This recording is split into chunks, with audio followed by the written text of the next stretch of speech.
गुरुर्ब्रह्मा गुरुर्विष्णु गुरुर्देवो महेश्वरः गुरु साक्षात् परं ब्रह्म तस्मै श्री गुरुवे नमः।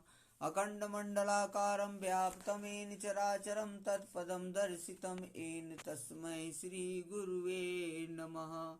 या कुंदेन्दु तुषार हार धवला या शुभ्रवस्ताविता या बीड़ावरदंडमंडितकरा या श्वेत पद्मासना या ब्रह्माच्युत शंकरा प्रभृतिर्विर्देवे सदा वंदिता सा मां पाः सरस्वती भगवती निशेषजाड्यापहा मनोजं मारुतुल्यवेगं जितेन्द्रियं बुद्धिमतां वरिष्ठं वातात्मजं वानरयूथमुख्यं श्रीरामदूतं शरणं प्रपद्ये।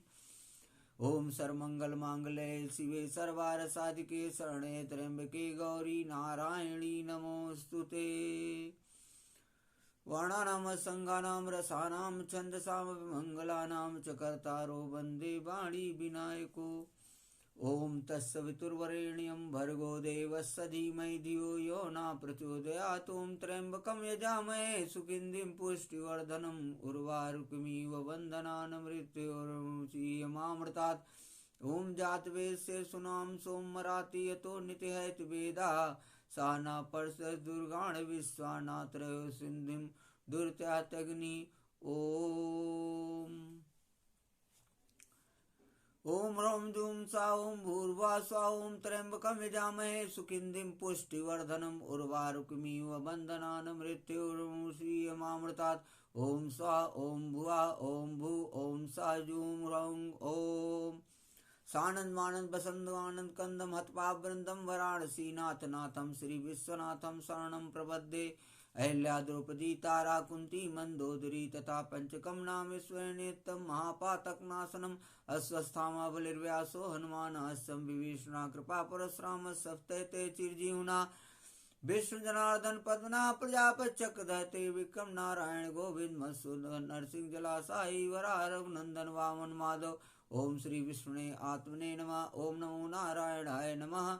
ओम नमो भगवते वासुदेवाय। ओम दामोदराय नमः। ओम श्री कृष्णाय वयं नमः। ओम श्री कृष्णा शरणं मम। ओम राधा कृष्णाभ्यां नमः। ओम राम रामेति रमे रामे मनोरमे सहस्रनाम तत्तुल्यं राम नाम वरानने। ओम राम रामाय नमः। ओम रामचंद्राय नमः। ओम रामभद्राय नमः। ओम राम रामेति ओम रामचंद्रेति ओम राम भद्रेति। ओम ह्लीं बंगलामुखी सब दुष्टानां वाचं मुखं पदं स्तंभय जिह्वां कीलय बुद्धिं विनाशय ह्लीं ओम स्वाहा। ओम ह्रीं ऐं ह्रीं ह्रीं ह्रीं फट्। ओम ह्रीं ह्रीं ललितांबाय फट। बोलो राजराजेश्वरी त्रिपुर सुंदरी मैया की जय। बोलो बंगलामुखी मैया की जय। बोलो पीताम्बरा मैया की जय। ओम ऐं ह्रीं श्रीं प्रतिंगरे मामरस रस तूण भंजय भंजय भेम ओम फट स्वाहा। जय भद्रकाली मैया की जय। आकाश तारक लिंगे पाताले हाटकेश्वर मृत्युलोके महाकाले लिंगत्रय नमोस्तुते। ओम श्री महाकालेश्वराय नमः। ओम मम महाकालेश्वराय नमः। ओम हर हरा महादेवाय सर्वरक्षां कुरकुर स्वाहा। ओम सम संभवाय नमः। ओम हंसा सोहम हंसा शिवा सोहम शिवोहम शिवोहम शिवोहम शिवो भूता शिवम जय सम करोति शंकरा कल्याण करने वाले शंकर हैं। वसुदेव सुतम देवम कंस चारूण मर्दनम देवकी परमानंदम कृष्णम वंदे जगद्गुरुम। हे राधे वृषभानुभूपतने गंधर्विके राधिके हे कृष्णानन पंकज भ्रमरिके कृष्ण प्रिये माधवी। हे वृंदावन नागरी गुणिधे दामोदर प्रेयसे हे श्री ललितादिके प्रिय सखी प्राणादिके। पाहि मां शरणागतम पाहि मां शरणागतम पाहि मां शरणागतम। हरि ओम तत्सत हरि ओम तत्सत हरि ओम तत्सत। सर्वप्रथम आत्मनाय आनंद विभूषित प्रातः स्मरणीय परम पूजनीय ब्रह्मलीन परमहंस अत्रि मुनि महाराज जी के चरणों में कोटि कोटि नमन है। उपरांत सनातन धर्म सम्राट ब्रह्मलीन स्वामी कृपात्री जी महाराज जी के चरणों में कोटि कोटि नमन है। आत्मनाय आनंद विभूषित जगत गुरु शंकराचार्य ब्रह्मलीन माधवानंद सरस्वती महाराज जी के चरणों में कोटि कोटि नमन है। सनातन धर्म को पराकाष्ठा पे ले जाने वाले सनातन धर्म को अक्षुण्णता प्रदान करने वाले भगवान आदि शंकराचार्य जी के चरणों में कोटि कोटि नमन है। बोलो सनातन धर्म की जय। हरि ओम हरि ओम हरि ओम। पितृपक्ष के महीने से मैं आप लोगों को श्रीमद् भागवत कथा का जो 11 स्कंद है, जिसे ज्ञान योग स्कंद भी कहा जाता है, उसके एक एक अध्याय की कथा को मैं आप लोगों को सुना रहा हूँ। उसमें कल जो है 17वें अध्याय की कथा चल रही थी, जिसमें भगवान श्री कृष्ण उद्धव को वर्णाश्रम व धर्म का उपदेश देते हैं और 18वें अध्याय की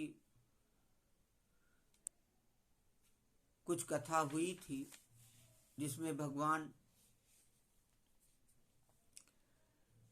जो है ब्राह्मण क्षत्रिय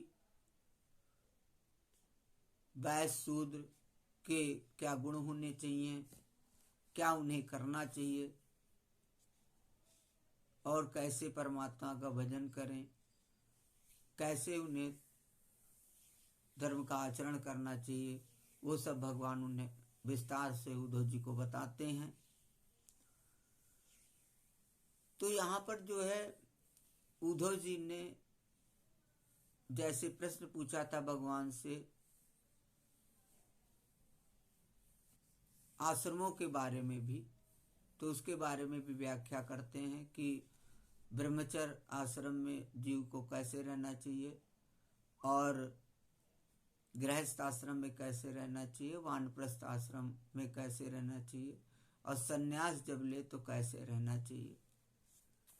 तो सन्यासियों के कुछ गुण और कुछ लक्षण बताएं कि सन्यासी को किस तरीके से रहना चाहिए, बड़े विस्तार से भगवान ने बताया। तो भगवान श्री कृष्ण उद्धव से कहते हैं कि बड़ा ही सुंदर कहा कि यदि सन्यासी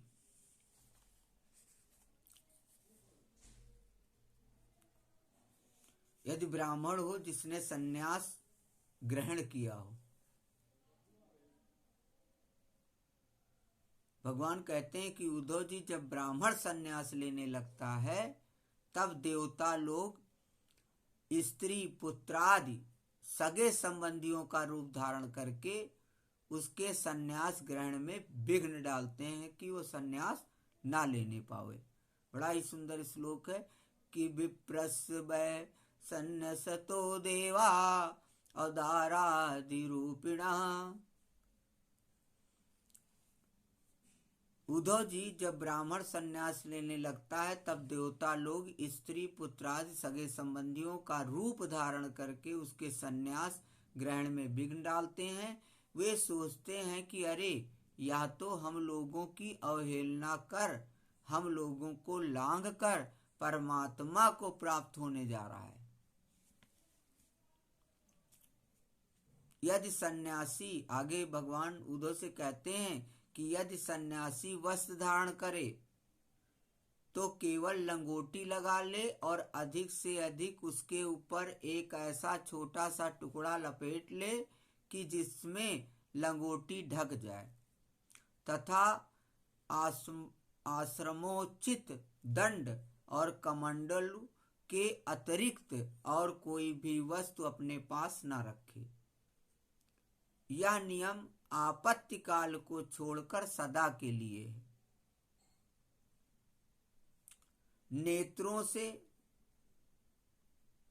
धरती देखकर पैर रखे, कपड़े से छानकर जल पिए, मुंह से प्रत्येक बात सत्यपूत सत्य से पवित्र हुई ही निकाले और शरीर से जितने भी काम करे बुद्धि पूर्वक सोच विचार कर ही करे, और वाणी के लिए मौन, शरीर के लिए निश्चेष्ट स्थिति और मन के लिए प्राणायाम दंड है। जिसके पास ये तीनों दंड नहीं है वह केवल शरीर पर बांस के दंड धारण करने से दंडी स्वामी नहीं हो जाता। उद्धव, सन्यासी को चाहिए कि जातच्युत और गोघाती आदि पतितों को छोड़कर चारों वर्णों की भिक्षा ले। केवल अनिश्चित 7 घरों से जितना मिल जाए उतने से ही संतोष करे। या सन्यासी को ब्राह्मण वर्ण से भी भिक्षा लेना चाहिए, क्षत्रिय वर्ण से भी भिक्षा लेना चाहिए और वैश्य वर्ण से भी भिक्षा लेना चाहिए और रुद्र वर्ण से भी भिक्षा लेना चाहिए।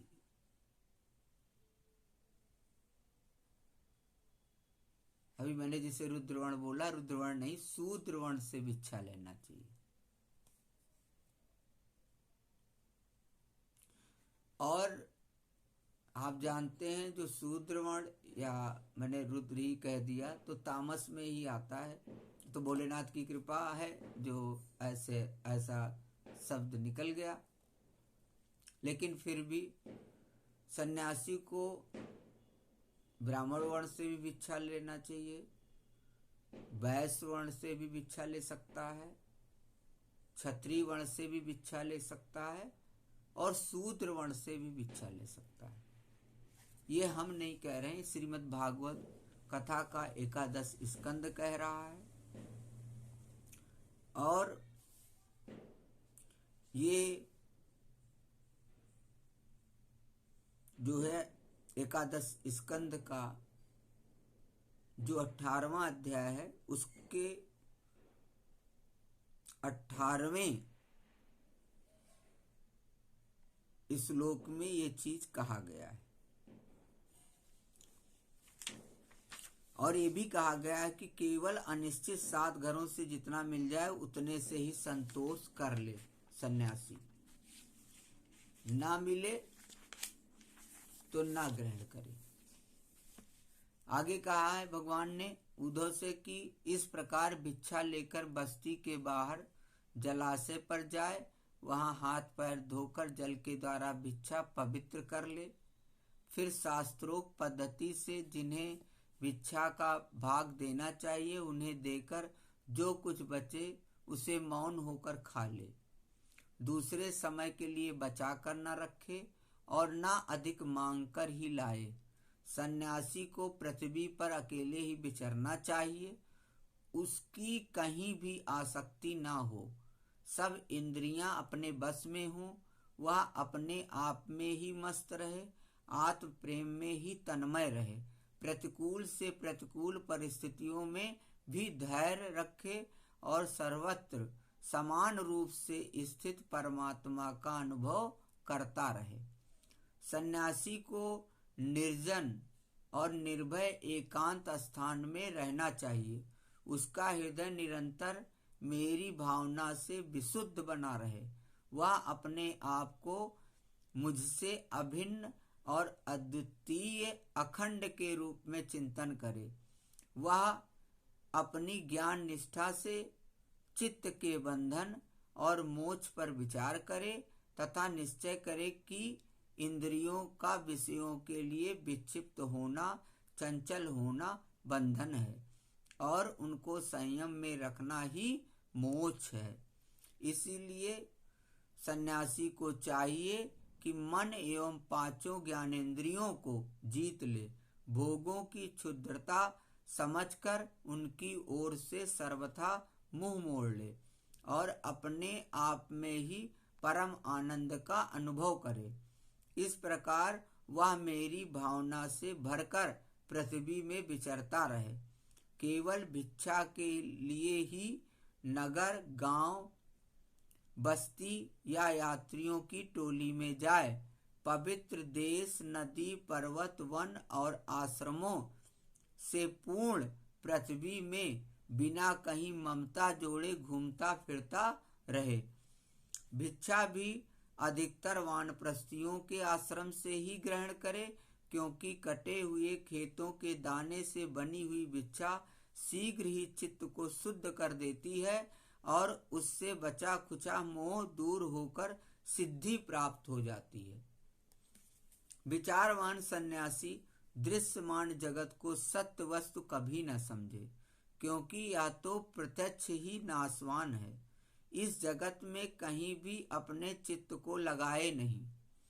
इस लोक और परलोक में जो कुछ करने पाने की इच्छा हो उससे विरक्त हो जाए।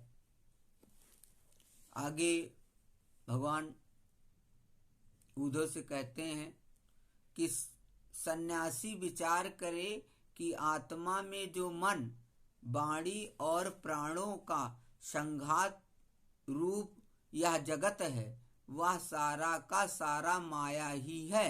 इस विचार के द्वारा इसका बात करके अपने स्वरूप में स्थित हो जाए और फिर कभी उसका स्मरण भी न करे। ज्ञाननिष्ठ, विरक्त, मुमुक्षु और मोक्ष की भी अपेक्षा न रखने वाला मेरा भक्त आश्रमों की मर्यादा में बद्ध नहीं है। वह चाहे तो आश्रमों और उनके चिन्हों को छोड़ छाड़ कर वेद शास्त्र के विधि निषेधों से परे होकर स्वच्छंद विचरे। वह बुद्धिमान होकर भी बालकों के समान खेले, निपुण होकर भी जडवत रहे, विद्वान होकर भी पागल की तरह बातचीत करे और समस्त वेद विधियों का जानकार होकर भी पशु वृत्ति से रहे। उसे चाहिए कि वेदों के कर्मकांड भाग की व्याख्या में न लगे, पाखंड न करे, तर्क वितर्क से बचे और जहाँ कोरा वाद विवाद हो रहा हो वहाँ कोई पक्ष न ले। वह इतना धैर्यवान हो कि उसके मन में किसी भी प्राणी से उद्वेग न हो और वह स्वयं भी किसी प्राणी को उद्विग्न न करे। उसकी कोई निंदा करे तो प्रसन्नता से सहले, किसी का अपमान न करे। प्रिय उद्धव, सन्यासी इस शरीर के लिए किसी से भी वैर न करे। ऐसा वैर तुम पशु करते हैं। जैसे एक ही चंद्रमा जल से भरे हुए विभिन्न पात्रों में अलग अलग दिखाई देता है, वैसे ही एक ही परमात्मा समस्त प्राणियों में और अपने में भी स्थित है। सबकी आत्मा तो एक है ही। पंचभूतों से बने हुए शरीर भी सबके एक ही हैं, क्योंकि सब पांच भौतिक ही तो हैं। प्रिय उद्धव, सन्यासी को किसी दिन यदि समय पर भोजन न मिले तो उसे दुखी नहीं होना चाहिए, और यदि बराबर मिलता रहे तो हर्षित न होना चाहिए। उसे चाहिए कि वह धैर्य रखे, मन में हर्ष और विषाद दोनों प्रकार के विकार न आने दे, क्योंकि भोजन मिलना और ना मिलना दोनों ही प्रारब्ध के अधीन हैं।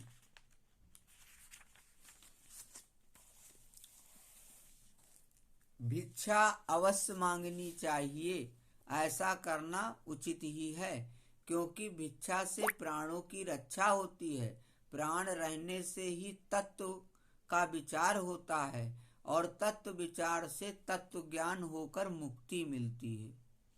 आहारार्थं समीहेत युक्तं तत् प्राणधारणम् अत्वत्तं विमिश्रते तेन तद विज्ञाय विमुच्यते। सन्यासी को प्रारब्ध के अनुसार अच्छी या बुरी जैसी भी भिक्षा मिल जाए उसी से पेट भर ले। वस्त्र और बिछौने भी जैसे मिल जाएं उन्हीं से काम चला ले। उनमें अच्छेपन या बुरेपन की कल्पना ना करे। जैसे मैं परमेश्वर होने पर भी अपनी लीला से ही शौच आदि शास्त्रोक्त नियमों का पालन करता हूँ, वैसे ही ज्ञाननिष्ठ पुरुष भी शौच, आचमन, स्नान और दूसरे नियमों का लीला से ही आचरण करें। वह शास्त्र विधि के अधीन होकर विधि किंकर होकर ना करें, क्योंकि ज्ञाननिष्ठ पुरुष को भेद की प्रतीत ही नहीं होती। जो पहले थी वह भी मुझ सर्वात्मा के साक्षात्कार से नष्ट हो गई। यदि कभी कभी मरण पर्यंत बाधित भेद की प्रतीत भी होती है, तब भी देहपात हो जाने पर वह मुझसे एक हो जाता है।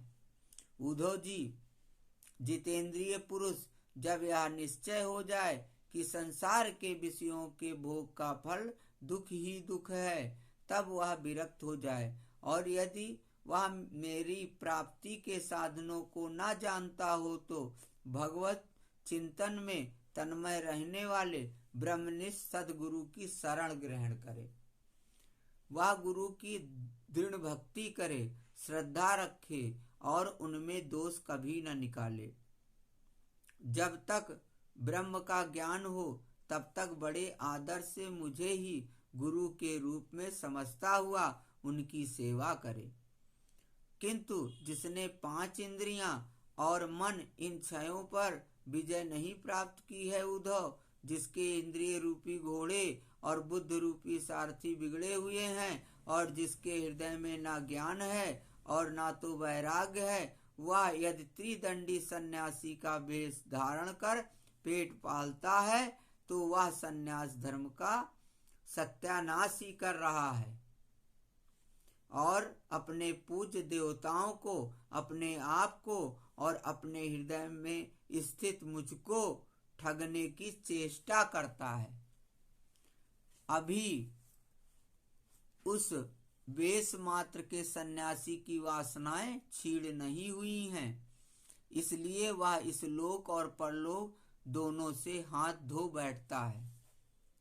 सन्यासी का मुख्य धर्म है उद्धव शांति और अहिंसा, और वानप्रस्थी का मुख्य धर्म है उद्धव तपस्या और भगवत भाव, और गृहस्थ का मुख्य धर्म है उद्धव प्राणियों की रक्षा और यज्ञ याग, और ब्रह्मचारी का मुख्य धर्म है उद्धव आचार्य की सेवा करना। गृहस्थ भी केवल ऋतुकाल में ही अपनी स्त्री का सहवास करे, उसके लिए भी ब्रह्मचर्य, तपस्या, शौच, संतोष और समस्त प्राणियों के प्रति प्रेम भाव ये मुख्य धर्म है। मेरी उपासना तो सभी को करनी चाहिए। जो पुरुष इस प्रकार अनन्य भाव से अपने वर्णाश्रम धर्म के द्वारा मेरी सेवा में लगा रहता है और समस्त प्राणियों में मेरी भावना करता है, उसे मेरी अविचल